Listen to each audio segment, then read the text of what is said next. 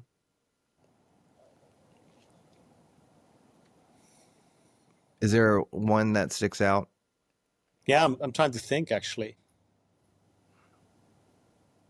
It became such a part of my daily life Mm, that I experience life through my breath nowadays. I'm so aware of my own breath, and it's like, oh, I'm not breathing properly. Oh, I'm breathing shallow. Oh, I'm like, so I'm becoming very aware of like my internal state without being aware of it, and I use basically my breath as my canary in the coal mine because my breath will betray or reveal whatever's going on with me, even if I don't know or realize, and I Yeah. can fool myself how I feel, and then I listen to my breath, and it's like, you're feeling very different. So I think the breath for me, maybe not as in a specific incident, but the practice of breath work, I think it really woke me up to become conscious. And it's not just a breath. Of course, it also comes with teachings and insights and wisdom, right? But I think the wisdom would have stayed here, and the breath actually got it down to my heart. And so the breath really helped me integrate what it means to be conscious. And in my last conversation, I worked with Mexican Maracamis and medicine men. I sat with him for 2 weeks last month, Mhm. and we were talking about falling asleep during ceremonies or whatever. And he's like, the whole purpose is consciousness. And he's like, Mhm. conscience is like with science. You cannot be with science when you fall asleep. Find a way not to fall asleep, because this is a practice. And if And you that's why don't you have fall a asleep, practitioner. sorry? That's why you have a guide. That's why you need, or it's better to have somebody with you, guiding you, a practitioner, when you're doing rebirthing, especially, is to keep you awake, right? And keep Sure. making Yeah. sure you're like keep Yeah. breathing. But Because that's also why in daily life we need coaches, because we have blind spots. We have spots where we are unconscious of. hmm We need other people to point it out to us. hmm totally. So I So think like, the big thing of breath work is like I became more conscious, and it became like a quest. Like I remembered when I was a little kid, they asked everybody what they wanted to be, and for some stupid reason, I said I want to be wise. I had no idea what that meant. Probably because of Lord of the Rings or whatever. Like my mom was very much into those kind of like fantasy stories, and there's always a wise man, right, or a druid or whatever. I wanted to be wise, and now I realize, especially after studying Buddhism, what that means actually. hmm It's letting go of ignorance yes. and be conscious. One of the things I'm really interested in is ancient teachings, and like what do we want to, like, how do we decide what to keep and what to throw? I mean, not necessarily throw away. I feel like we shouldn't throw anything away, honestly, because we can always learn from all these different teachings. But are there any like ancient wisdom or philosophies that mostly deeply informed your like approach, and you can elaborate on why they're relevant still today? Well, one, I'm a big proponent of the Buddha's teachings because it's argumentative, right? So it's not based on a belief; it's based on arguments, right? So Love that's that, also dude. why, like picture this, right? 2,500 years ago, India has always worked around consciousness, and they had many different religions, and they had many different ashrams or monasteries, right? But what would happen that the gatekeeper of this monastery would debate the gatekeeper of that monastery. hmm And if you can't out debate the other guy, then your whole monastery has to convert to this religion. Right? That's why India still has all these temples of wisdom, because they actually made it a thing. And it was based on debate, philosophy. Really, I never knew this. Yeah. So I'm a big proponent of Buddhism. But then my newest thing that I found is actually described in here, which is indigenous wisdom. And indigenous wisdom is not complicated, but it's actually respectful, and it sees things as a whole. It sees us as being part of nature and not above nature. Mm-hmm. Because we are, like I eat an apple, and with the energy I get from the apple, I can do good for the tree and for the ducks around the tree. So I'm part of the whole ecosystem. I'm not above it. And I think that's the basic teachings of indigenous wisdom, is that we should never place ourselves above anything else. We might be in the center of something, but we're all on the same playing field.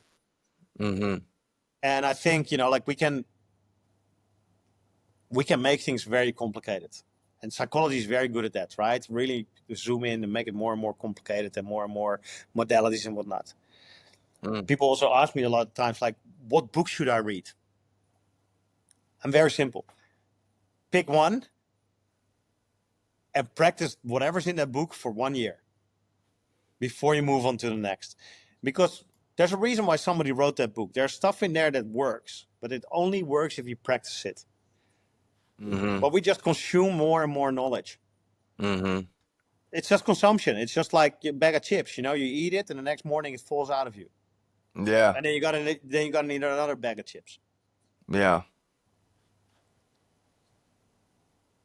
So I like simplicity, and then it really doesn't really matter what philosophy you follow. Just um, don't make it a doctrine, Mm-hmm. but make it a practice. Don't tell other people what they need to do. No, you do it. Well, how do you recommend integrating breath work into like the daily life of entrepreneurs, maybe athletes, or even like creatives to optimize performance and well-being? Well, one thing I think is the most powerful breath that I teach for that is, again, the sigh of relief. I think we have to become aware that when we feel threatened, we go into fight or flight. We go into sympathetic nervous system. Our sympathetic nervous system is very powerful because we get a very narrow focus. That's why I can fight you, right? Or I can run to that door. But I'm not aware of anything around me. However, the path that I travel is the path that I've practiced. So when I feel threatened, or when I'm scared, or when I'm stressed, I don't have a broad perspective. And creativity is being able to look left and right and become resourceful. Mm-hmm. So when I go into my sympathetic nervous system, I stop being resourceful. Now, if I want to be the best leader that I can be, or if I want to be the best entrepreneur that I can be, I need to be resourceful. That means I need to be able to, when I get triggered and I get pushed into my fight or flight, that I can recognize that and consciously bring myself back to a state where I can be creative again. Because then I have that activated energy that I can use to be creative in my creativity. And now we're in a playing field. This is where we play, right? So when you're playing sports, you don't really feel threatened, but you have a narrow focus. But you're also creative. Mm-hmm. Now that's actually what also I think people call the flow state. Yeah. Because we are hyper alert, we're hyper aware, but we don't have a necessarily narrow focus. Mm-hmm. We can diverge and converge, right? Mm-hmm. And that's actually what you want to do as a good entrepreneur or a good creative, or and then of course if you're an athlete, endurance athletes, for instance, that becomes a different story, because there you actually need to make sure, basically biochemistry is one of the most important parts, and you completely influence that with breathwork. Mm-hmm. Right? So if you're a cyclist, fucking shut your trap. You want to breathe slow because you want to have a lot of CO2, because CO2 might be uncomfortable, but it is also a vasodilator. If your veins are dilated, that means there's more blood flow. Lactic acid can be taken away quicker, but also more oxygen can be delivered to the muscles. And when there's more CO2, the blood becomes a little bit more acidic. That acidity makes that the hemoglobin changes the connection with the oxygen and lets go of the oxygen. That's why how the body knows that it needs to deliver oxygen into the leg muscles, for instance, Mm-hmm. and not into my arms, because I'm running, right? Or I'm cycling. So I know the oxygen needs to go there. And that's where it gets released. And that's also how I can pick up oxygen again at my lung level, because I get rid of the CO2 in the lungs. Oh, so now all of a sudden the blood becomes more alkaline, and it will bind the oxygen again and it gets transported to where it's needed. Hmm. Right. So for it depends what kind of athlete you are, if you need more creativity or if you need more endurance. Okay, so just to be clear, what exactly, if you wanted to be more creative, what would you tell somebody to do with their breath, with their attention?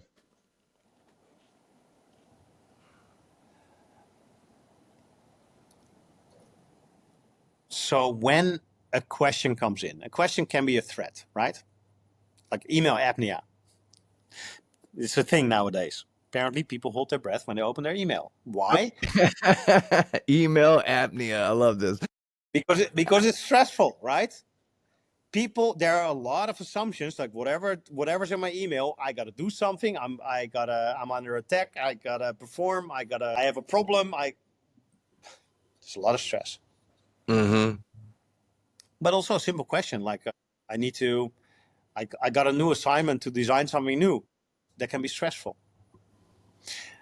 I want people to realize that when something comes in and when I have to create output, that doesn't have to be back to back, right? If I react immediately to whatever comes in,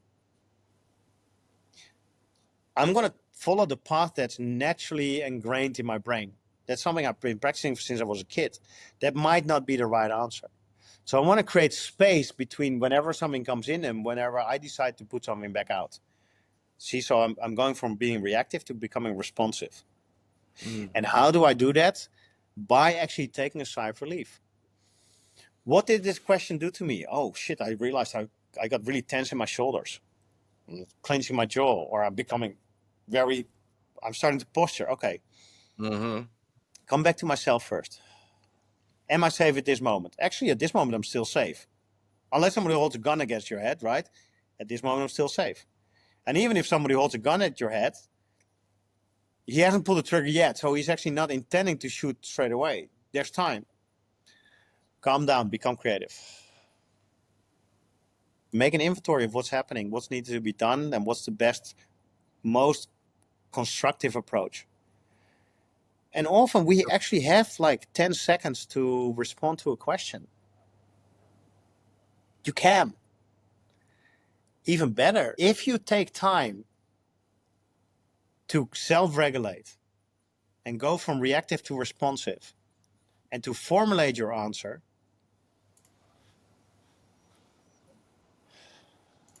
you're actually going to pull people in. They'll be hanging on your lips. And that's charisma, because you're coming back to yourself and you operate from a sense of self and from your knowing what's right and wrong and from your creativity. Because if I'm connected to self and I'm grounded, I can be creative. I can take a neural pathway that is not ingrained in me. I can choose to do something different. Hmm.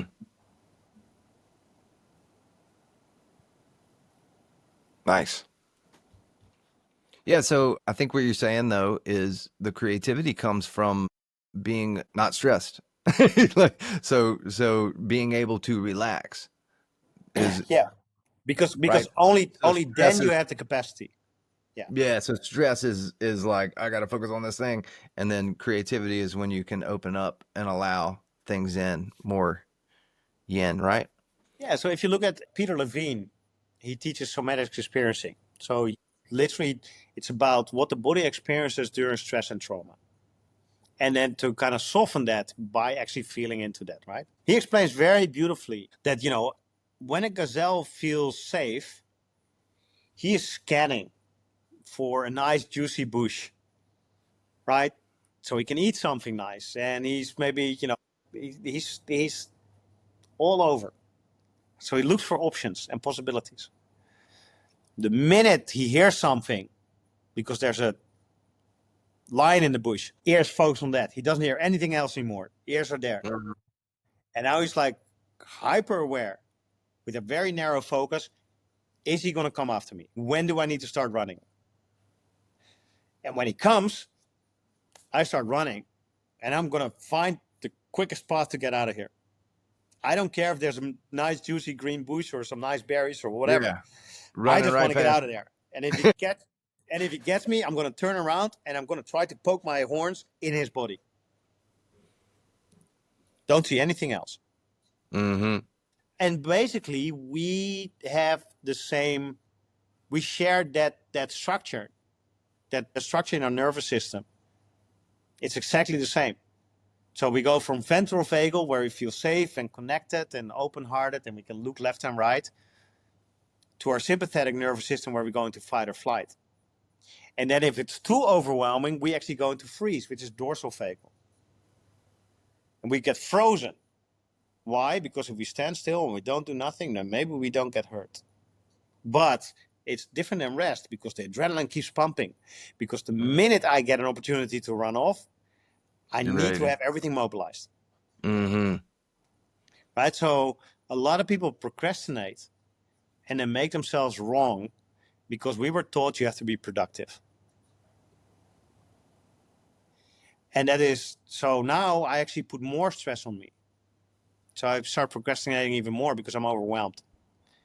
Well, people who are procrastinating, what they need to realize is that they're actually overwhelmed. And the best way to go back into that productivity and creativity is actually to mobilize the energy.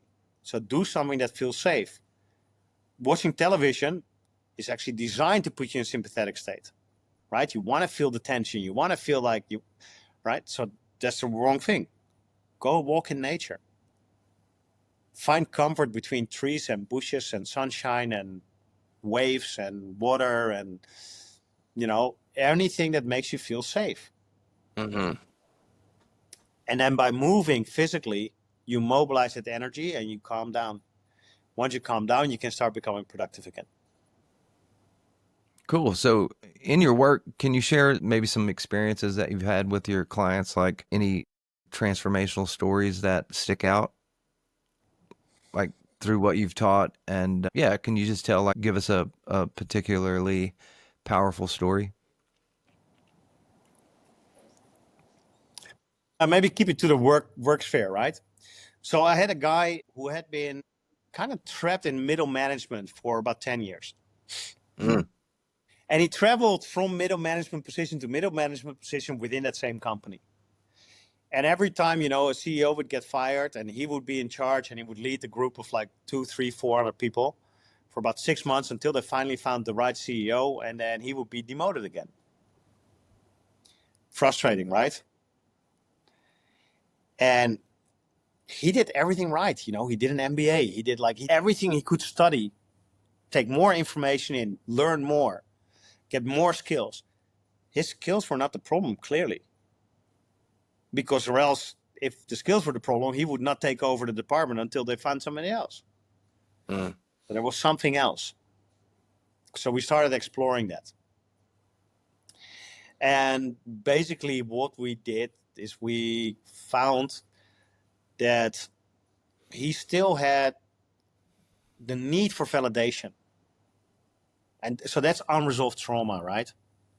I mean, he grew up in an abusive household, and to keep himself safe, he had to perform, and so performance became very important. But it also makes us very dependent. You know, go to school, see how they treat the kids with straight A's, and see how they treat the kids with D's and E's and F's, right? They get punished for not performing as good as the other ones, right? So there's this performance pressure from society, from our parents, from our teachers, from our bosses. So he, instead of that he was grounded enough to know this is right, he Mm. still needed the validation for his decisions. And that's what made him not leadership material. See, a real leader would say, like, hey, I know this is right. If we make a mistake, we'll try to fix it. But this is right, and this is how we're going to do it. And if you guys don't agree with me, then we're not a match, and I'm going to find a group of people where I am the match.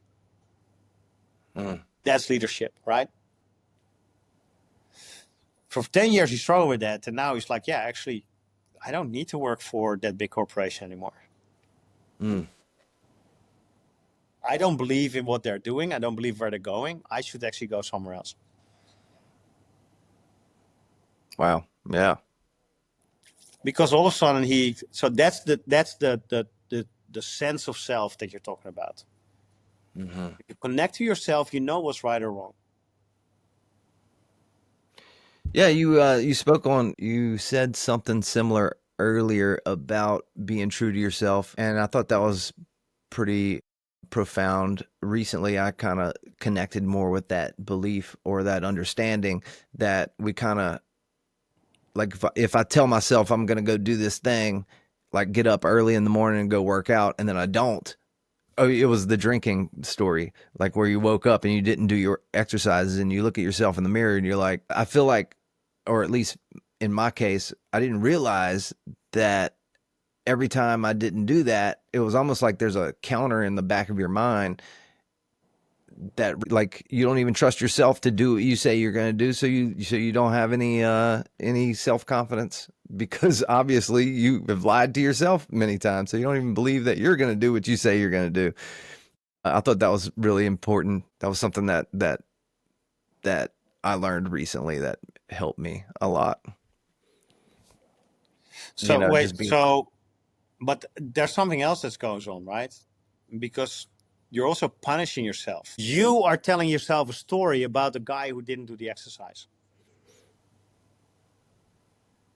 So what are you telling yourself? What is the story about you or who you are that you tell yourself when you don't do that? Mm.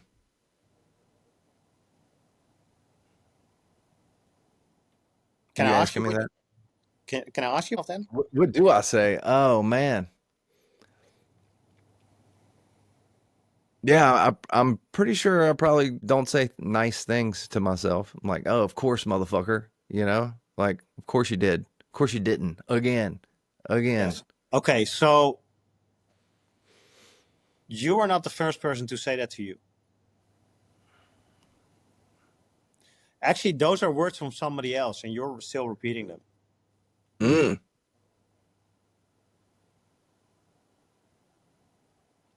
Yeah. Where did I hear that recently? Somebody else was talking about most of the voices in our head come from our parents or something we heard in the past.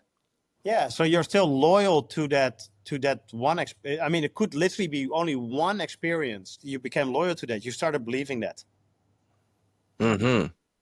and therefore now you use that actually to create your own suffering and self-fulfilling prophecy.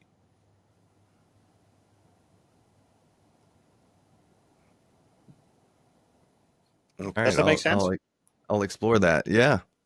Because if I wouldn't have that, I would just wake up and like, oh shit, I overslept. Okay, you know what? I'll do it tonight.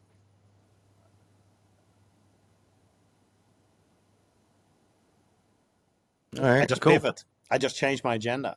Still do it You without any know, judgment about myself. well, are you, where do you see the future of breath work going? Like, I believe there's been an increase in awareness around mental health and holistic wellness. So, like, around that, do you see it? I feel like I see it, but I'm also in my own little bubble. So I look at breath work stuff. So I see breath teachers on social media and things like that. Yeah, where do Yeah, you? well, I'm a bit behind always. Like I'm very good at what I do. I'm not necessarily very good at like promoting and keeping track.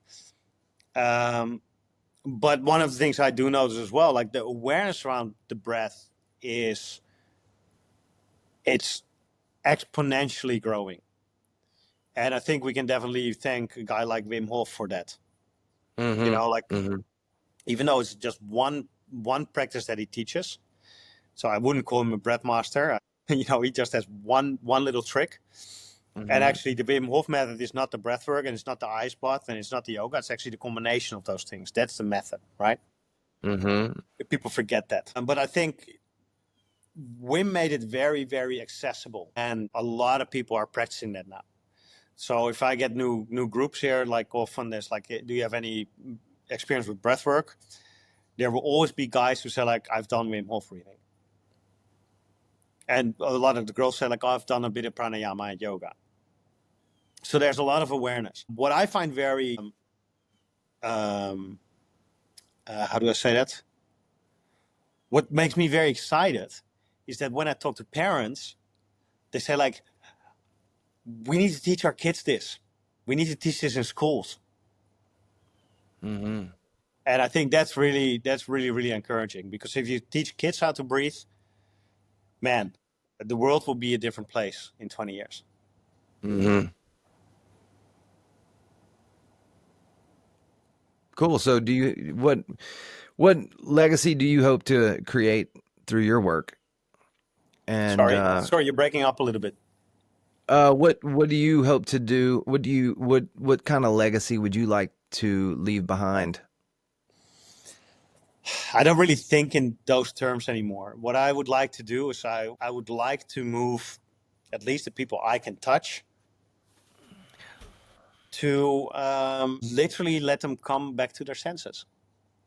That they can smell better, see better, taste better, listen better, Mm, and then talk better and feel better. And if we can do all that better, it's nice. Like in the West, we have five senses, right? Taste, touch, smell, auditory, and visual. In Buddhism, we have six. The sixth one is the mind, right? So it's not separate like mind and body. It's body and mind are actually, they're just six senses. mm, We have ideas that pop into our head, like there's mind contact, and we don't know why those ideas get triggered, but it's just there, right? mm-hmm. So if we come back to our senses, like I can't smell something for tomorrow from yesterday. I can only smell something now. Mm-hmm. I can only hear something now. If I hear something from yesterday, then that's just a memory, right? Yep. So bringing people deeper into presence and awareness. So if I can learn how to feel what's happening in my internal experience, and in later Buddhism, Yogacara, they stop saying like, you have like the um, sorry, I lost my plot. So It's okay. in early Buddhism, they still talk very much about the physical realm, right? In later Buddhism, they say actually everything is mind only, because I can touch something, but I only experience that in my head, because there's a signal that goes from my thumb all the way down to my head. So basically, my head creates a story, and that's why I understand what's happening. Mm-hmm. So that means that basically everything that we experience is an internal experience. So if we learn how to feel again, and we've all shut our feelings down because they were not safe. If we learn how to feel again, if we learn to be really present with our senses, we have a much better understanding of what's happening in the world. If we have a better understanding of what's happening in the world, we feel more safe, but we can also make much better decisions. So let's come back to our senses. It's a beautiful thing. Cool. So what else is going on in your world? What are your plans? Are you working lately, or what you doing these days? Well, still teaching breathwork, of course. Do Mm-hmm. one-on-ones with private clients a lot. Do groups a little bit more lately, which is kind of nice and fun. It's a bit lighter because I really enjoy going really deep with somebody and really kind of like untie what is kind of stuck. Mm-hmm. But it's actually also nice to do a little bit more wellness and just get people inspired and excited about breathing and giving them a beautiful experience, just them with their breath. If you know how to breathe, like I mean, in my vision quest, you sit for 4 days, 4 nights in a spot of like 9 by 9 square foot, 9 by 9 foot, right? So it's like What? Yeah, so it's tiny. It's just you, a sleeping bag, and a little tarp for when it rains. That's it. What do? You breathe, or at least I breathe. And I did anything from rebirthing breathwork to medical qigong to just anapanasati, which is like in and out breathing in Buddhist breathing, right? So I just play with my breath. I am never bored if I can play with my breath. And the more I play with my breath, the more it opens up, and the more detail I find, and the more expanded that the whole world becomes. Mm-hmm. So, in principle, I don't need to travel anymore to go on a holiday. All I have to do is I have to go inside, and then all of a sudden, this whole universe opens up. Anyway, Cool. so what was the question again? Sorry, I get Uh, digressed. yeah, just curious where you're going. I mean, I really just want to at least get the viewers to know where or how they can get in touch with you. Oh yeah, well, I mean, I work in person, but I definitely also work a lot online. Mm-hmm. Although I'm based in Hong Kong, I work a lot with people in the States, and we just find a time that's overlapping and works for both of us. You can find me on my Instagram, The Breathing Pattern, or on my website, thebreathingpattern.com. Yeah, that's what I was looking for. Yeah. Yeah, so I was just going to look into talk a little bit about what's going on in the world. Any trending topics on top of mind today? To be honest, I a couple of years ago, I decided not to be on top of whatever's happening in the world. For a Okay, very simple cool. reason, I have no influence on what happens in the world. So if it's important and it will affect me, the news will come to me at one point. Mm-hmm. And furthermore, it's just a waste of energy. I just look in my immediate surroundings, what is needed, what I need to do, what I need to do for myself, and that's what I focus on. So again, actually, so this is actually that relax more, do less, right? As long as I'm on top of the news. See, as a designer, I had to be on top of the news a little bit more, because I needed to be up to date with all the new developments and everything else. Mm-hmm. I don't have to do that anymore. So actually, why am I still like trying to follow all the news in detail? Yeah. Give me the conclusion. If the politicians debate for 3 weeks, give me the conclusion after 3 weeks Mm-hmm. on a memo. Get me up to date in 5 minutes. That's more than enough. I don't have to follow that like every evening at 8 o'clock at the news and read it in every newspaper and everybody's opinion, and everybody's got an opinion about something, right? Mm-hmm. Most of the news that comes to you is like opinions, opinions, opinions, opinions. Yeah. At the end of the day, I'm just interested in facts. Okay, the law is going to change in this way. Okay, then I know what to do. Yeah. You Well, cannot cool. So what fly do you? over Israel anymore. Okay, that means my flight will be 2 hours longer. Yeah. Yeah. Done. Good. I love Because it. I everything love else I have that. no influence on.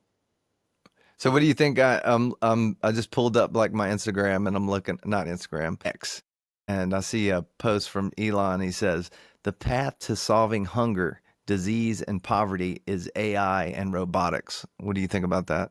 Sorry, say that again. Elon Musk tweeted the path to solving hunger, disease, and poverty is AI and robotics.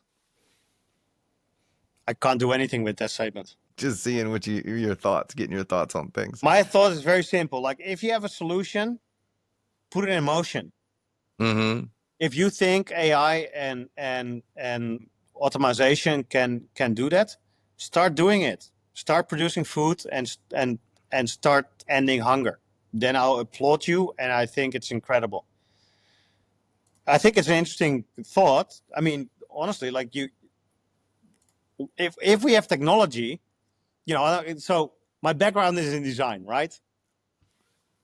So innovation is about actually, okay, we have an existing problem. This is how we normally deal with it. But now we have an innovative technique or technology. Can we use that actually to solve this old problem? Mm-hmm. Right? So all the really innovative companies did exactly that. Right? If you take, let's say, Uber, taxis have been there for like thousands of years. But all of a sudden we get the internet, we get apps, and a couple of smart people said like, hey, why don't we make an app that you can actually call the taxi on the app and you can see where he is and he knows where you're going, and all of that, like, very simple, right? But that's real innovation. Mm-hmm. It's not a big innovation, but it's real innovation, and that's why it Mm-hmm. becomes valuable, right? Airbnb, the same thing. And if you look at, for instance, WhatsApp, WeChat copied WhatsApp, but did it smarter because they added like a payment system to it and a marketing system to it, and everything all of a sudden goes over WeChat in China. And it works much better than, WeChat. It works much better than WhatsApp, right? So that you just take something, an existing problem that some people have solved in a certain way, you get new technology. Damn sure, if you're in that technology, if that's in your space, it's your job to actually innovate, right? So Mm-hmm. I think it's very interesting if Elon Musk says like, okay, I think we can do that, then great, go do it, please. I just don't think that the problem to solve hunger is AI and technology. I think the problem to solve hunger and all these worldly problems is to solve trauma. I think the only reason why we have all these problems is trauma, is fear. The reason why people still have wars is because the leaders are scared and we don't trust each other. Mm-hmm. I like so a few years ago I read the book Karma, and then I just happened to read The Body Keeps the Score very soon after that. Yeah. And I was like, are these the same thing? Karma's the body's memory of everything that happens to it, according to Sadhguru's book Karma. That's the obviously summed up. I haven't read that book. I know karma from Buddhist philosophy. Mm-hmm. I don't think it's the same thing. Although Yeah. there's definitely parallels. Mm-hmm. I think my relation with karma, because I still think it's a difficult concept to prove. So you're moving into the space of belief systems, right? But I like to believe that our karma is actually their opportunities. I Mm. believe that um, I did a really, really deep meditation once about forgiveness. I've been abused by my uncle when I was a kid, and I realized like I still struggle with forgiveness. And when I went into meditation, I realized that forgiveness consists of two pillars. One is compassion, which is obvious, right? You need to kind of like step in the other person's shoes to understand why they did something, and you can, and therefore it makes it a bit softer. But what came to me is the other one is gratitude.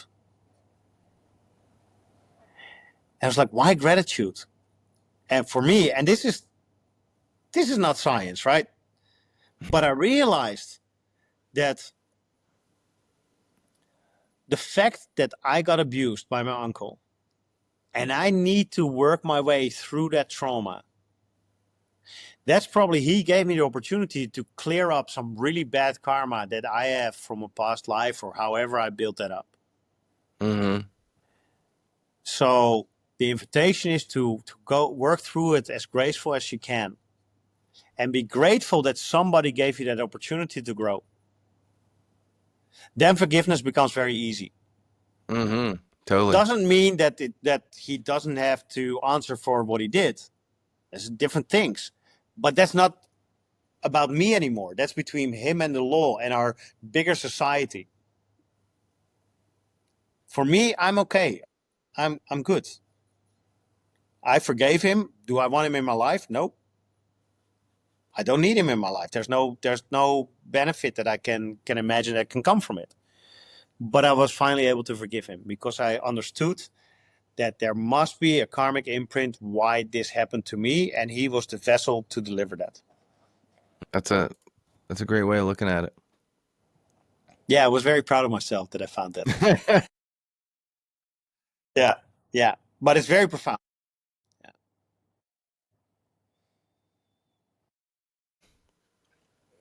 What, you want more? No, I mean, you kind of just randomly stated that you were abused by your uncle. Do you want to explain more or dig more into that or in how you've dealt with it? Well, I mean, how can others learn from your experience? um, I think it's important to understand how these things happen. I have actually very loving parents. But when I was 6, my mom had a very terrible accident. And I saw it happening, and that traumatized me, clearly. And we didn't get the aftercare that is needed, actually. This is like 1980. We didn't know. You just suck it up and move on. Literally, those were the words of my dad. So that's what I did. But as a barely 6-year-old, you internalize that as being abandoned. Like the one you rely on the most all of a sudden falls away. And then my dad is not really available because he's always working, trying to make ends meet because the insurance didn't pay out. So he had to pay everything out of pocket. So he's working his ass off day and night. So you have this disturbed child who is looking for comfort, who's looking for stability, who's looking for also joy and excitement, right? I mean, we had no money for the right sneakers to go to school and belong in the group. We had no money to do fun stuff. And if there was money, my dad had no time or energy to do that. So my uncle stepped in. So he became my sugar uncle. And it was wonderful for a couple of years until I got, like a bit older and I started maturing. And so he became sexually interested. And that was very confusing for me. But of course, like, I did not have a sense of self and a sense of safety at home because I was already abandoned. And I realized much later that I abandoned my parents because I didn't trust them anymore to take care of me. So that opened me up for all of that. And even when I told my parents when I was in my 30s, the first thing my dad said, "God damn it, I asked you." And at that moment, I remembered that he actually asked me. But, and this is out of ignorance, not out of lack of love. I was afraid I would be judged. So I said, I don't even know if I even said anything. I know I pushed my dad away and I ran upstairs to my room. And that was it. Because I was ashamed and I didn't feel safe with my parents to share all that because I thought I did something wrong and I would get punished. Right. So if you go back to the very beginning of this conversation, Maslow's hierarchy of need. I mean, don't ask me for parental advice in detail. I have no fucking I have no kids. I don't know. What I do know, I deal with the aftermath of bad parenting.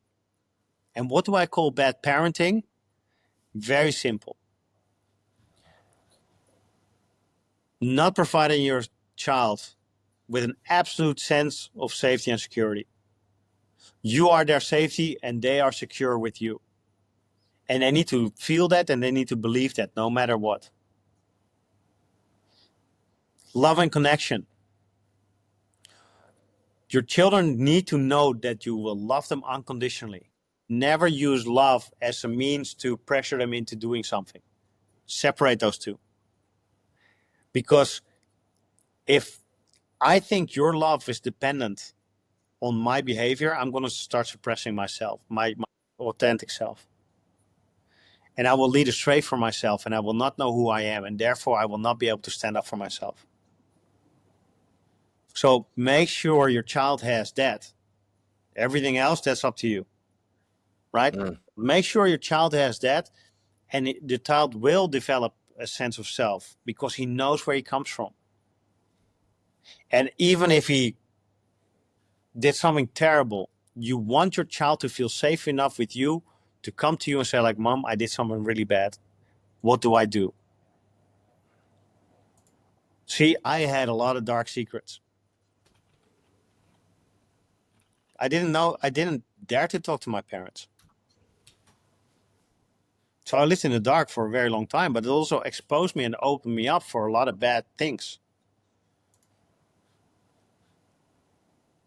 And I think that's the big lesson from this, right? And whoever has dealt with this, my uncle never physically hurt me. I never had pain or but I was very confused, and definitely things happened that shouldn't have happened. And so I'm not gonna, even say like that. I don't know. I have experienced all of that, like some people have experienced.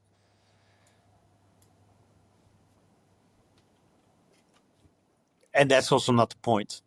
The point is also that it's like bad things happen to us because we were exposed by our parents, or we were not protected by our parents or our society or our family or whoever. So the job as a parent, like if you have these experiences, find a way to integrate it into your life so you can actually talk about it. Like for many years I never talked about it because I was very ashamed. I don't have any shame anymore. I can talk about it without getting upset or angry or emotional. Like it's something that happened to me at one point in time. I've integrated it, I've learned from it, and I use it actually to empathize with other people and to understand what's happening. And I wish that on everybody who had bad experiences, because that's the whole idea of trauma work. So you can actually process it, learn from it, and become a better human. But I think for everybody else, when you become a parent, or even if you're not a parent, but you have people around you who are, dependent on you, your friends, your family, provide them that safety, security, love, and connection, and give them the space to express themselves. Don't make fun of people. If you want to go tap dancing, stimulate me, support me in my crazy idea, even if you know that I'm going to lose interest next week. Let me experience that and let me lose my interest, and don't take my interest away from me by making fun of me or by demotivating me or punishing, right? Mm-hmm. So I think conscious parenting is about that. What am I actually giving my child? It doesn't mean that everything has to go, right? You can definitely set very clear boundaries. But if you set a boundary, don't use your love as the boundary or the punishment. Do you want a kid? I would love to have kids one day. I know I'm 50, so I'm a bit late to the party. Mm-hmm. So it's a good motivator also to keep this body this young, Yeah. Right. Yeah. Good. Yeah. So, I mean, if you could go back and give your younger self a piece of advice, would this kind of be it, or similar, or just, well, you just gave advice for the parents, but what advice could you give your younger self?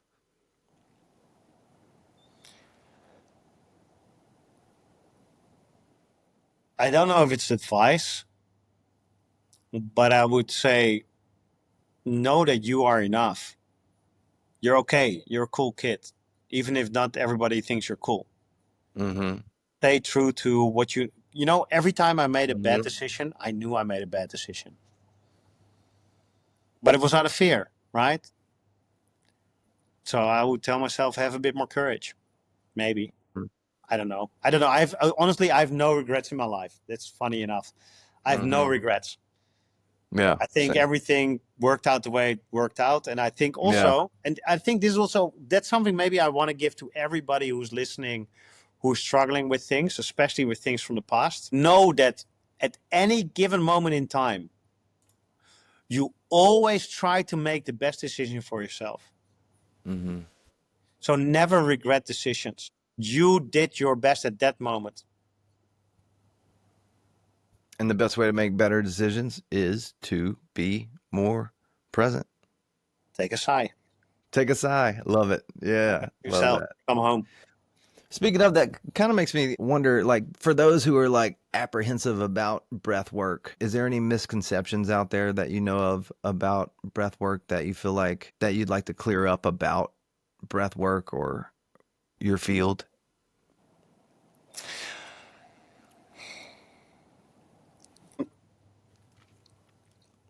There are levels to this game. And there's a lot of people who facilitate conscious connected breathwork. They call it trauma-informed breathwork. Mm, mm-hmm. I would like to stress that that's not always the case.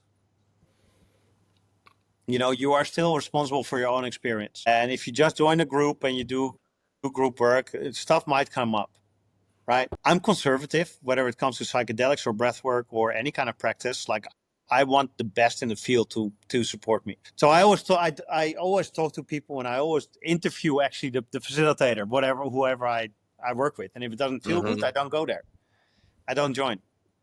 But without making people scared, because honestly, like, there's not that many experiences that you can't get over, right? But if you have deep-seated issues, just be cautious.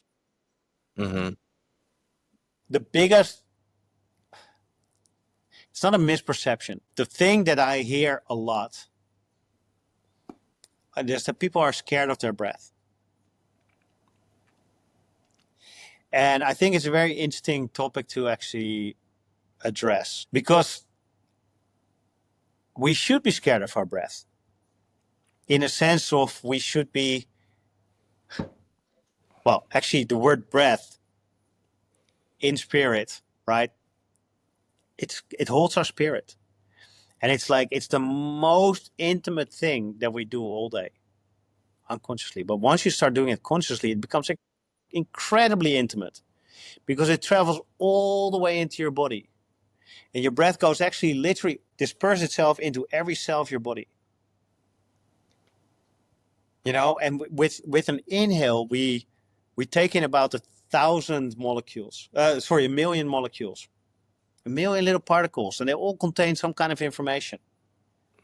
Where every exhale, we actually put out like 1 million particles that contain information.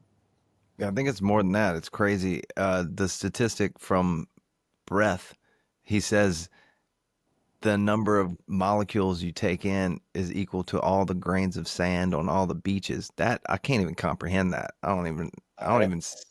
That That's sounds like a lot. Anyway. But let's just Anyway, keep sorry, I'm just let's geeking just out. keep it at 1 million, or I'm just a geeking couple out. let's say even if it's only 1,000, right? And it's definitely more. That's a lot, but it's so intimate, and the intention in which you take that stuff in, that's very powerful, and that can be overpowering. So if you're scared of your breath, my wish for you is to take small breaths that are not overwhelming, but try to find a little bit of joy in that breath. And when you find that joy, expand on that joy. Play with it. And feel how good it feels to just breathe in, out. Because once you get comfortable with your own breath, it holds a key to so many doors that are still closed for you today.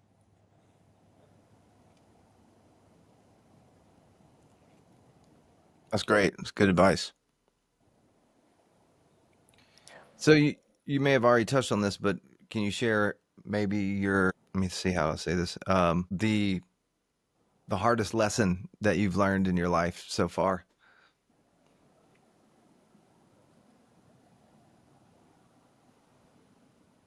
Or career?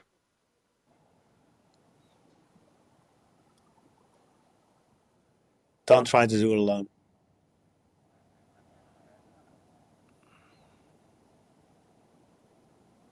That's good. That's a great one. Don't do it alone. I've done everything in my life alone. And honestly, no matter how much power you have, you can't move mountains alone. Maybe a pile of sand, but not a mountain. That's great. But also, you don't have resource, right? I ran companies on my own and did everything on my own. It's like, I even had staff to help me with stuff. But like, when you do it alone, when you're tired, there's nobody else to kind of like give that extra push. When you don't have the bandwidth to hold something, contain something, do something, you want that person next to you to kind of like catch it. And that's what community is about. We talked about, did we talk about this talked I about think this we today. I did. don't know if I talked about it with you. Like better a good neighbor than a faraway friend. No, we didn't say that, but But that's a beautiful beautiful saying in Dutch. You know, better a good neighbor than a faraway friend. You know, mm-hmm, your community, the people around you, that's your ecosystem. mm-hmm, Cherish it, build it. Don't separate yourself from all of that richness. mm-hmm. Because good luck building your own ecosystem by your lonely. Dude, this is why I teach jujitsu and yoga. It's because I gotta go. Because like there's people depending on me to be there. You know, that's been my philosophy for a while now. And then the same, I've experienced the same in business. Like you're not working for just you anymore. You're working for these other people that depend on you. And so this is such a great insight. Like it's so true because I've tried to do stuff my own as well for so long, and that comes down with me just getting married and whatnot, and realizing just doing life with somebody that gets it, and you got to deal with each other's problems, and you just got to accept. It's like learning to really work with somebody else and understand their ways and being, you know, being there for them. And being sympathetic to things that they have problems with that you see is not a big problem. I mean, that's dealing with men and women. We're both so different. So is there anything that you kind of changed your mind about in the last few years? Everything. Everything. But I think, you know, like it's funny. Like, so I turned 50 when I was doing my vision quest. Uh-huh. Literally, I went in on my birthday. You know, my first 50 years, I think you can define me as a fighter. And I think my next 50 years, I would like to go through life as a warrior. And the difference is a warrior has a cause. A fighter is just there, is just fighting for survival. Mm, mm. And I've been in survival mode for the last 50 years. And I decided, you know what? Don't be afraid. You don't need much. You can do without water for 4 days and probably more. Dude, that's unbelievable. Sorry. I still Yeah, but can't believe so, you did so that. it's a lie. Whatever they tell you, it's a lie. Try it yourself, then you know. Yep, that's how I Debunk, you know. feel about the food, about fasting in general. And then more recently, I think I touched on this a little bit, but the studies of the breath holds and like I've seen it more recently for some reason. Like if you hold your breath for 60 to 90 seconds, it releases stem cells and HGH and all these all these healing, All this good stuff. yeah, all the good stuff. It's so mind blowing. It's so mind blowing. You know, it's funny. I was listening to a podcast this morning in the car. You know, Diary of a CEO. Yeah, I know of it. Who does that? It's this British guy. He's Nigerian British or something like that. I'm not 100% Mm. sure. Anyway, he's an interesting fellow. He has a very nice way of interviewing people. Anyway, he was interviewing this doctor, a scientist, and it was about light.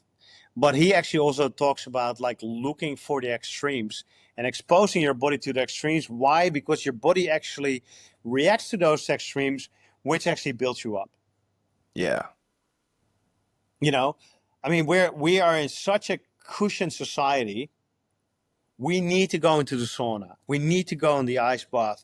We need to kind of like starve our body. We need to kind of like do all these things, which in the old days we would get naturally, Yeah. whether we It liked was it just or not, right? a way of life. Yeah. But but but actually our bodies evolved for these things. But actually also I believe that by doing that mentally we also get much stronger.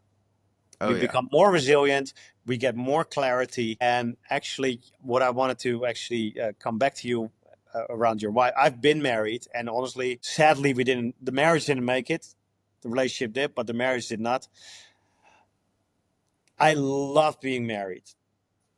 And how good does it feel to be able to hold somebody who needs to be held? And that's your partner. Like, I've never experienced that kind of like fulfillment before I got married, because she became me. Like I became part of her and she was part of me, because Mm-hmm. I just expanded into two people by being married. Not just Mm-hmm. a contract on paper, but a commitment from the heart. Mm-hmm. And I think that's where you want to, like that's real power. Yeah, I've been feeling that lately.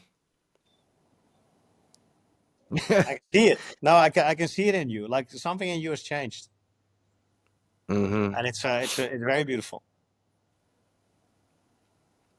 Yeah, thanks. Yeah. So for the listeners, we know each other for a while. Well, one of the things that I'm working towards is what I call the twofold way, and it's kind of about a lot of what we're talking about and about expanding yourself, mind and body. That's basically the twofold way, and it has to do with like having developed daily practices for mind and body, which involves like story and breath, right? Or working out in general. And that was one of the things that you what I recently read the book called Relentless by Tim Grover. He was Michael Jordan's coach and Kobe Bryant's coach, I believe. And he mentions how like Michael Jordan had like 10 coaches for all these different areas of his life. And then more recently I saw some some clip where Sylvester Stallone was talking about he was telling somebody else like he still has a coach to make him work out every day. You know, like we look at all these people that are famous and big in the world and we assume that they just have it and it just make it. And he's like, no, he still has a coach to get him to work out every day so he stays in shape or whatever, you know? And that was the joke. It was funny because the thing they were talking about is like, hey, Sylvester Stallone, whoever the post was, I can't remember the guy, but he's like, hey, I need to get in shape. He's like, get in shape. Get in shape. He's like, you stay in shape, mother. I love that. I thought that was great. So, so on the idea of the daily practices, is there like daily habits or practices that keep you grounded or fuels you? Um, Like what's your thing right now? Maybe it changes. it's always breathing. Yeah.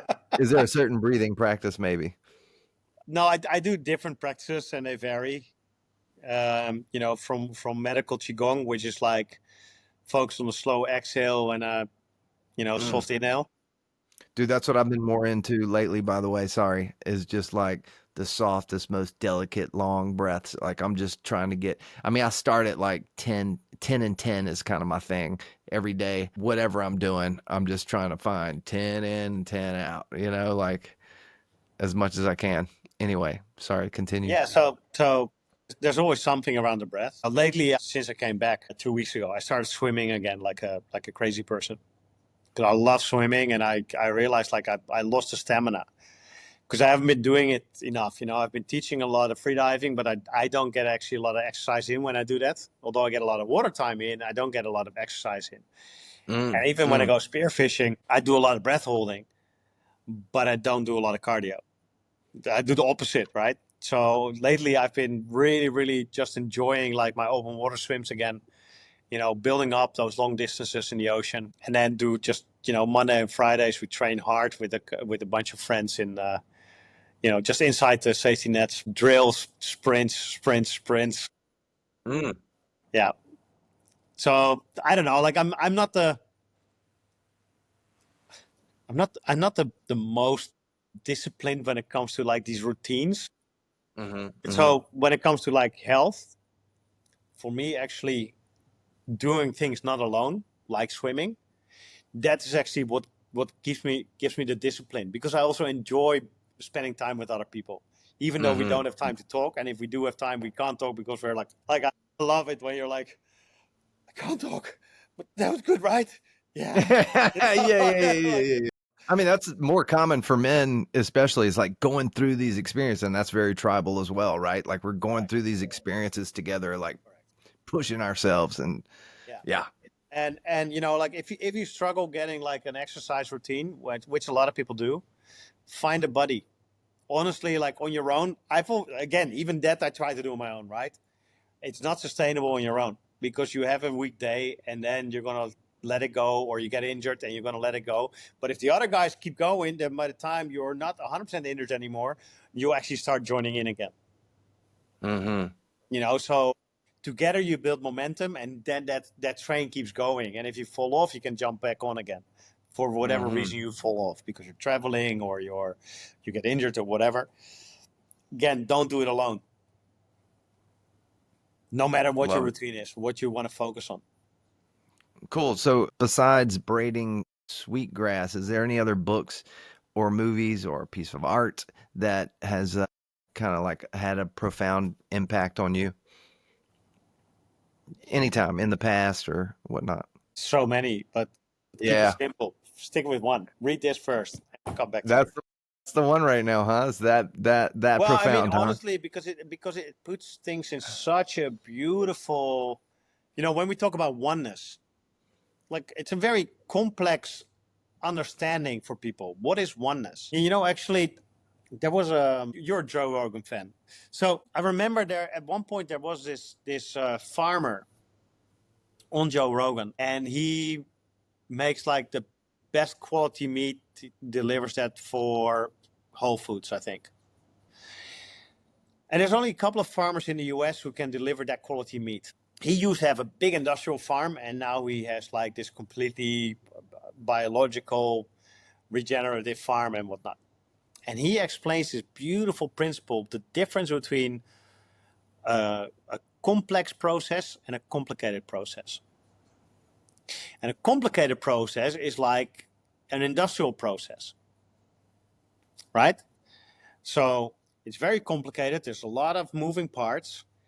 But if you follow all those moving parts and they all work, you become super efficient. And you can do a lot. And it's very scalable, right? Because it's just those parts. And then there's a complex process. A complex process, there are many, many different parts that all fulfill a certain kind of role, but it's not set in stone. So if one part falls away, not the whole thing breaks down. No, other parts just take over. The outcome becomes a little bit different, but it's still really good. And basically, our whole society now is geared to a complicated system. And if one thing breaks down, everything breaks down. And we just try to scale to bigger, bigger, more, more. Where actually the complex system is not as much scalable one-on-one, but is reproducible in many different ways, in many different situations. And that's regenerative farming. And a book like this makes us understand how we can create a harmonious complexity in our own life. I don't have to have the same car and same house and same wife as my neighbor. But I would like to have something similar. Okay, I drive a motorbike. I have many different girlfriends. Whatever I do to kind of like, get a similar kind of like sense of satisfaction or fulfillment, right?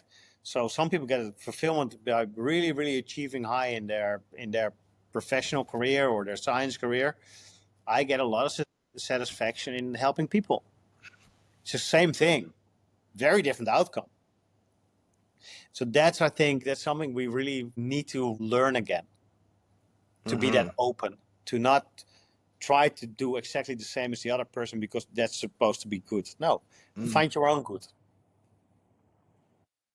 I'll tell you, if I were single and looking, I would read The Evolution of Desire.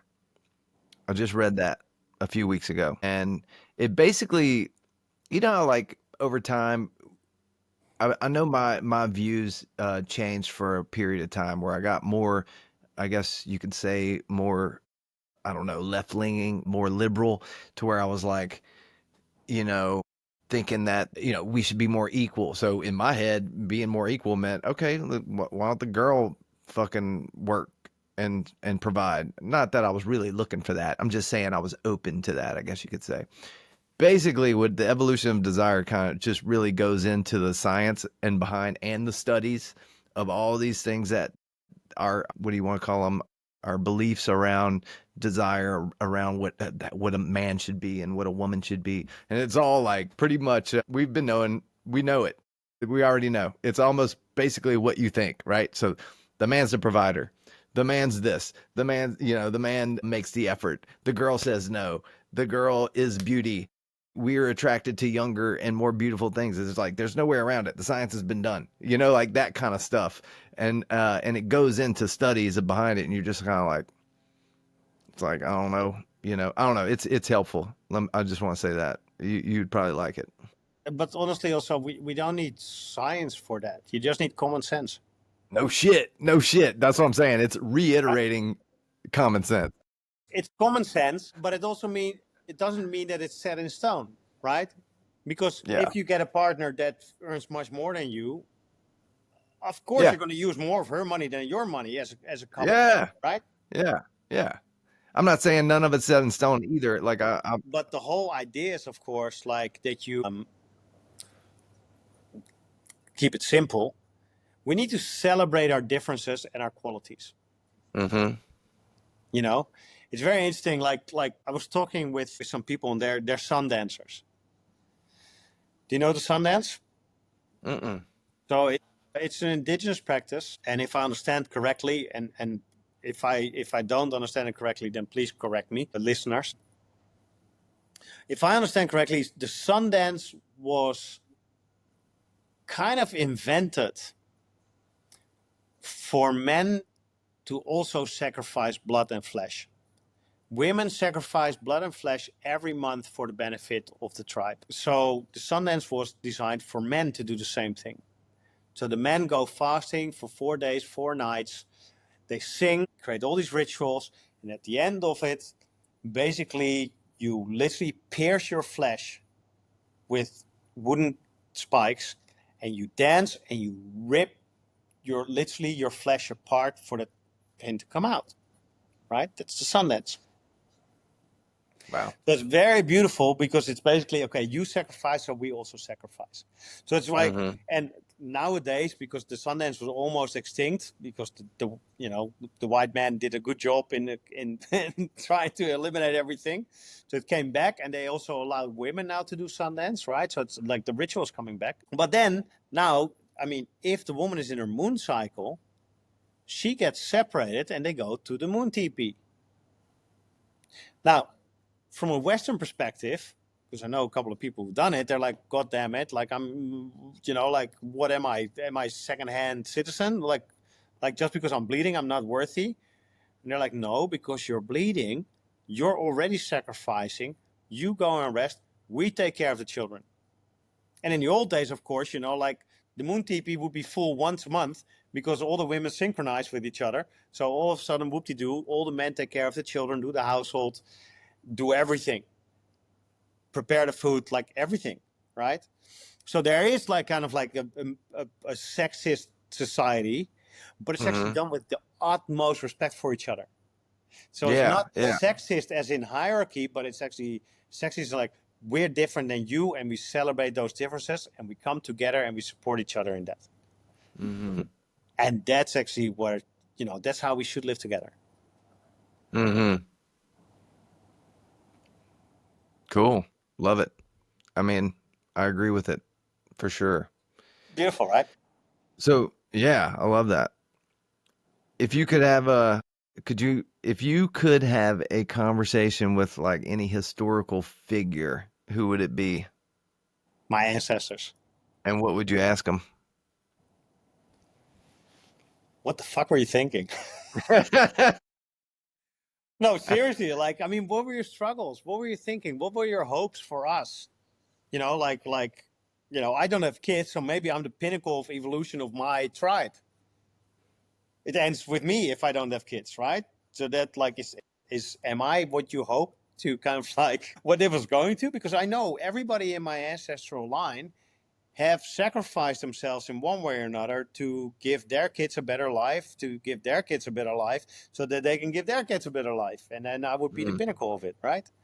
mm, I'm very curious to see how they experienced life and how they experienced struggle and mental health and like right and wrong, and how they dealt with like, probably their own vices and flaws.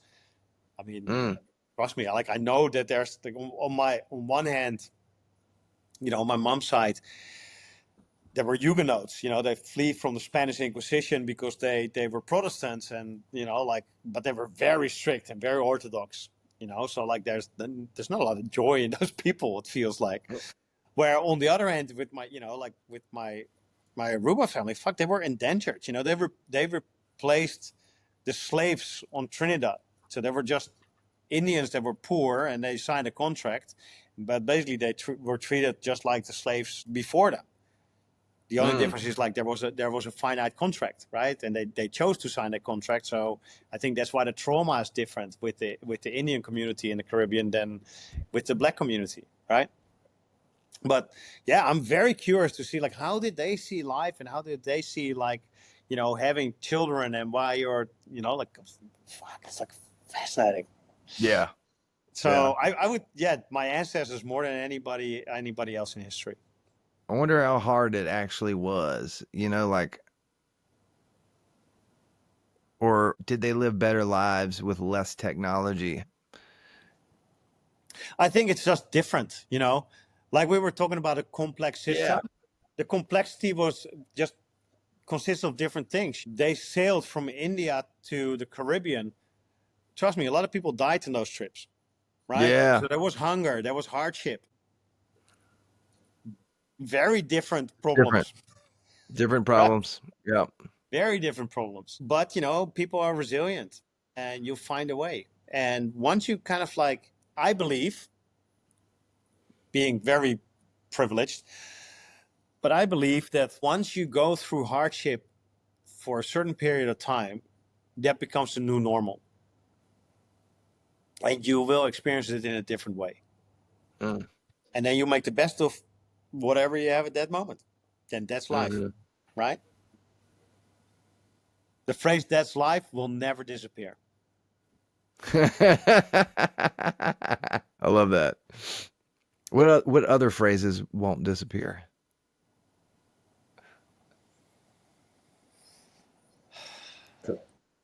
There's That's life. one that always comes back to me, which is "done is better than perfect."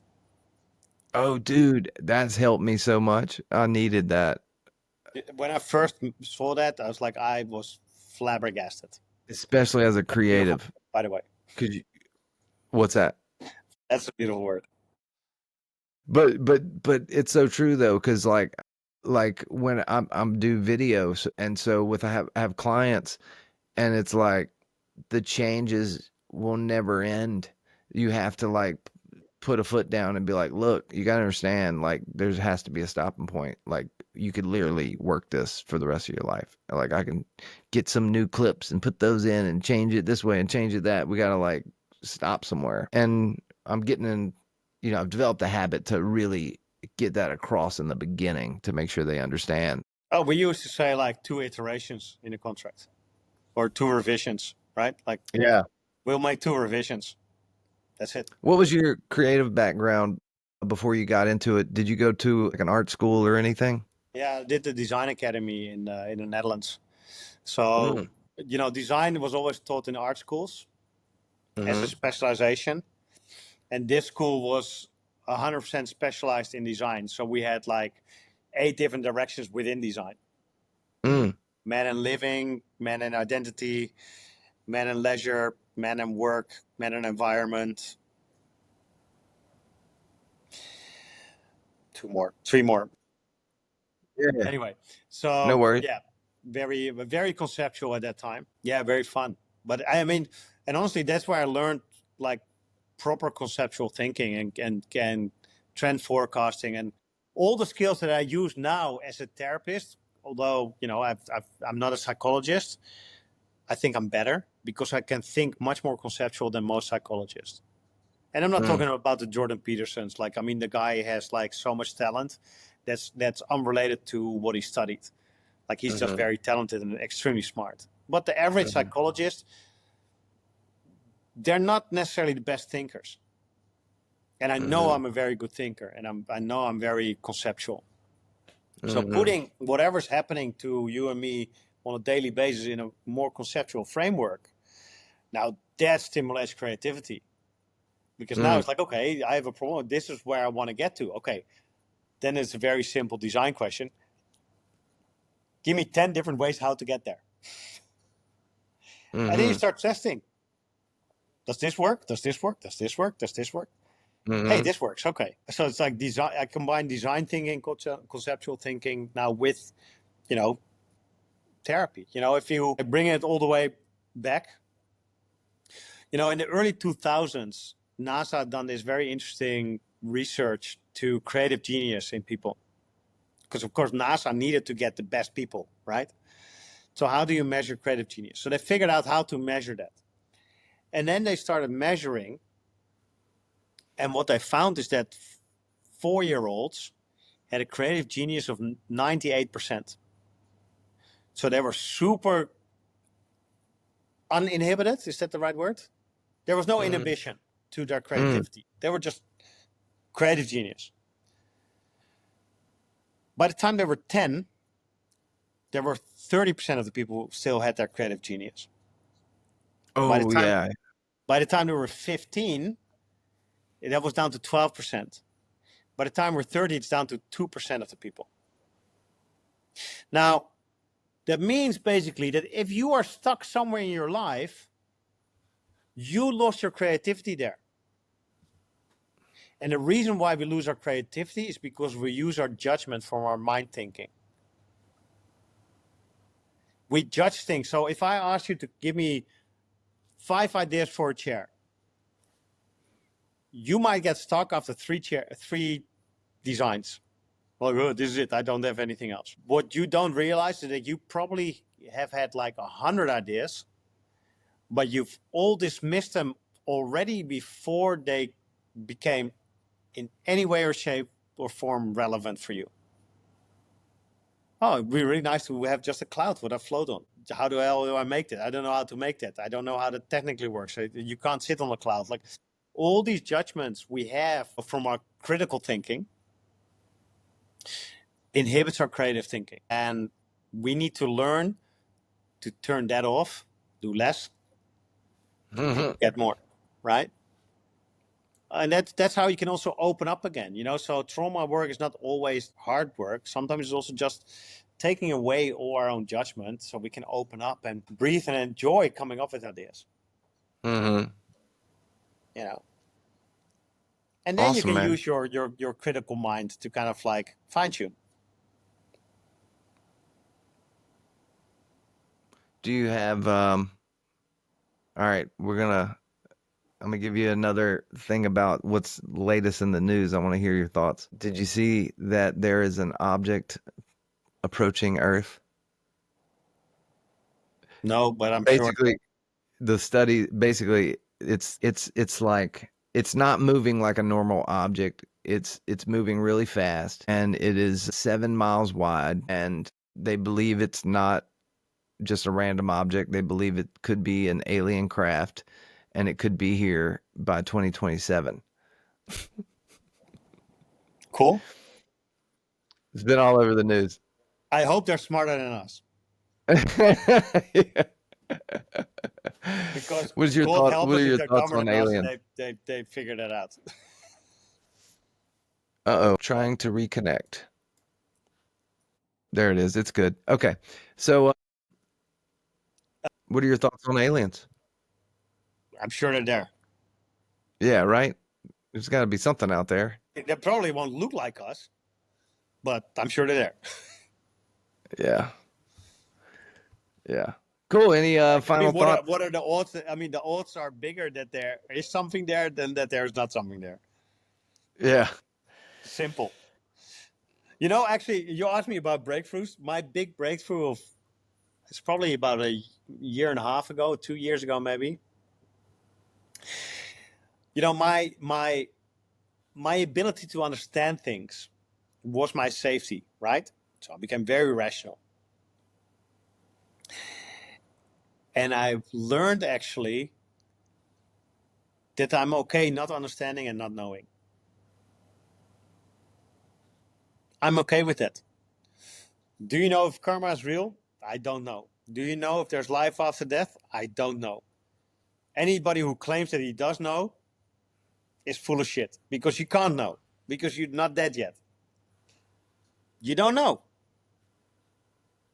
Everything else is just belief.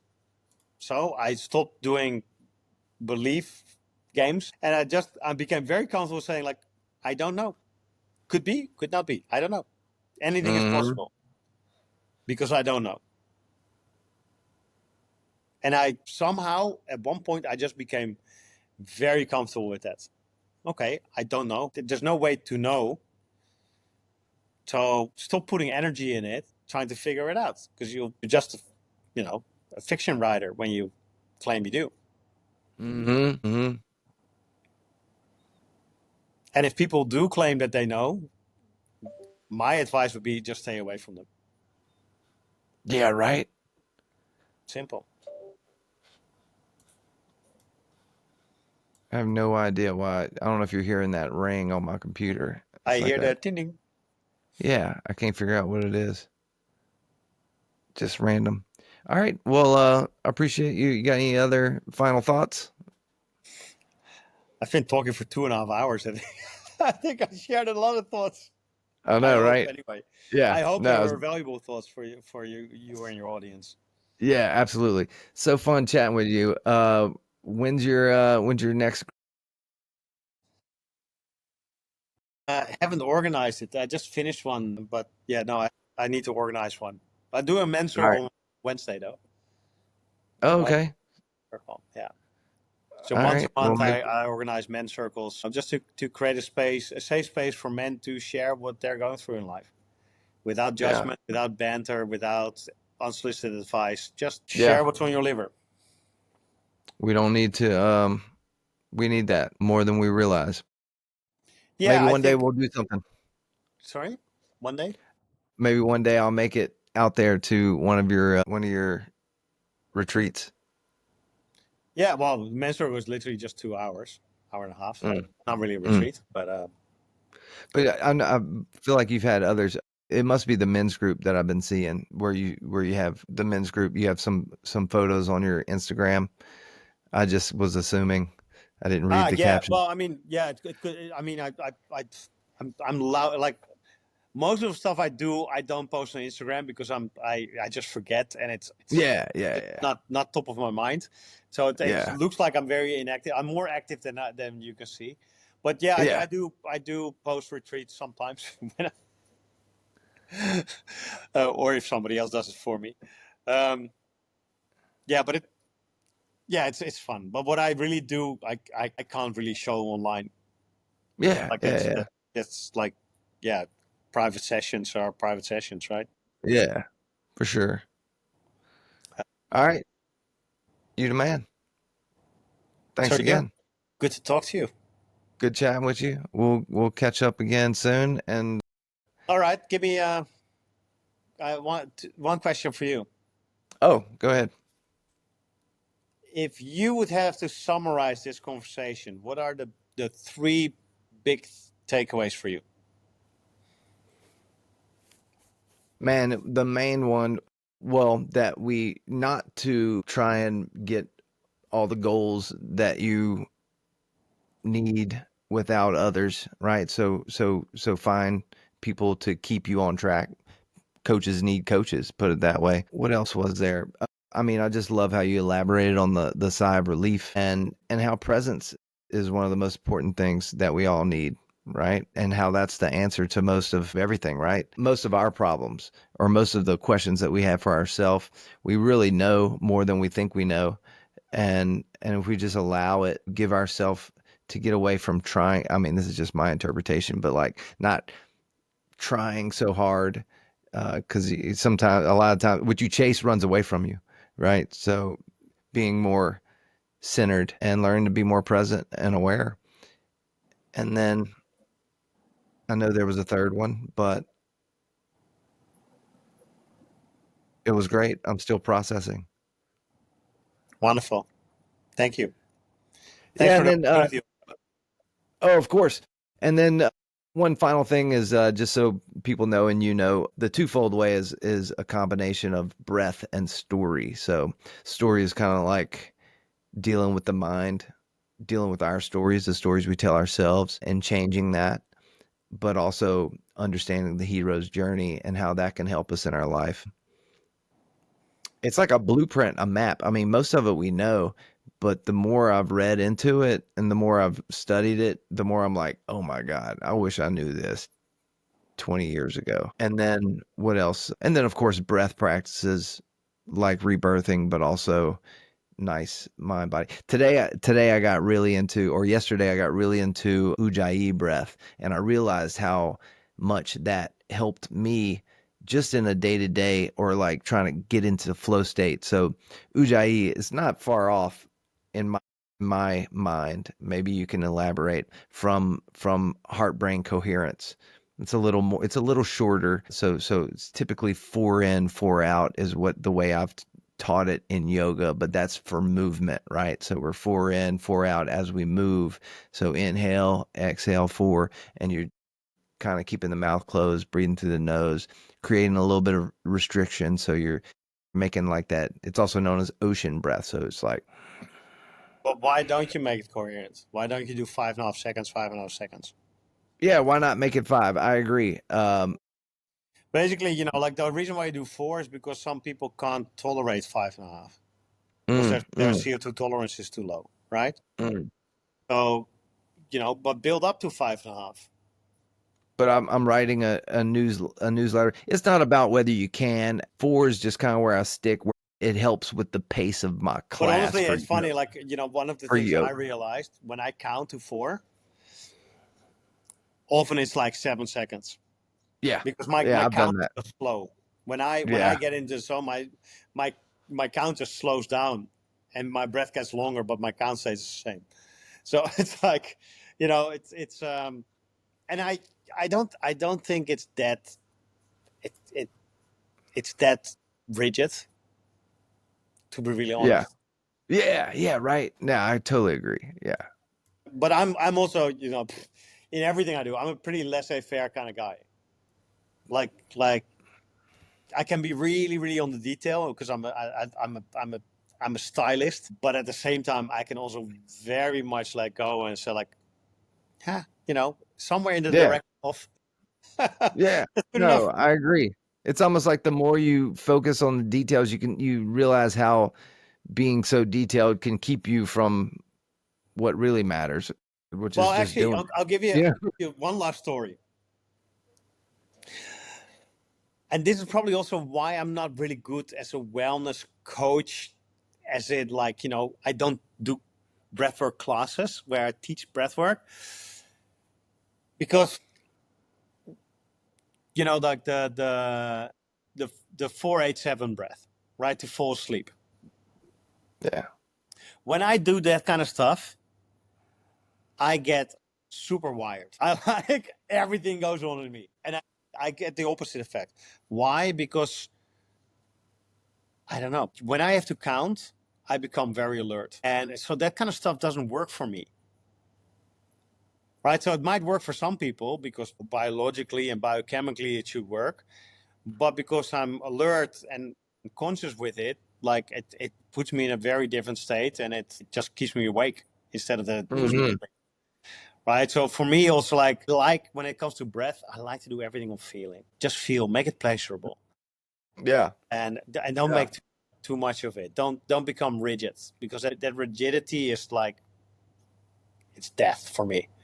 Hmm. It defeats the purpose. Like is to make it pleasurable. And of course, if somebody else counts for you, then it's much easier. But like, yeah, if you have to count yourself, somewhere in the direction of is good enough. Hmm. Yeah, yeah, yeah. I like to simplify it. For me, it's like I'm breathing 2 in, 2 out, or 15 in, 15 out. It's like I want to just find the edges, or I try to get to 20. The other day, I went to like this Buddhist meditation and sat there, and all I did was breathe, and I was breathing uh 20 in, 30 out. The whole, practically the whole meditation. Like that's all I did. And It was harder I couldn't get 30 with the inhale for some reason.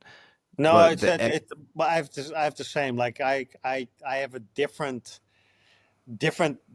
max on the inhale and than the exhale. yeah, yeah. It's easier. I don't know why. It's just easier to hold that exhale and let it out slow. Because when you get to the point where you need an inhale, it's hard not to go get at least a Yeah, quick. because you have that passive inhale, right? Or that Yeah. yeah, the passive inhale. And it's much Yeah, easier to exactly. kind of like go from full and really control that exhale. Mm-hmm. It's much easier than to control that inhale on the bottom. Yeah, Yeah. yeah. I have the same. I have a similar problem. I've like I'm probably my CO2 tolerance is not great because I've done not many of those kind of exercises. Little bit of spearfishing, but there was a point where I could just not do 1 minute per breath. So I would be like at 58 seconds per breath. And I was like, Yeah. if you do that for 10 minutes, wow, you enter a different space. Mm-hmm. Very Mm-hmm. interesting. So I'm sure with those 50 seconds per breath, you entered in a very deep meditative state, probably. Mm-hmm. Yeah, it kind of flew by. What I was saying about the Ujjayi is I realized I was kind of relating. I actually started writing one of the newsletters for the yoga studio. It was about using that Ujjayi and combining that with a constant forward progression, not sprinting. I'm obsessed with Miyamoto Musashi and I couldn't find a quote on him, but in his book, The Book of Five Reams, he talks about in sword fighting, you don't want to sprint ahead, you don't want to walk, but you want just a steady pace forward. And I love that for life and for practice, for jujitsu, for fighting, but also for yoga. And so I was syncing up that the Ujjayi with constant forward movement, right? So like we inhale, step forward. And I in my yoga practice in teaching and my practice, I mean, because I do it for myself, that's how I teach.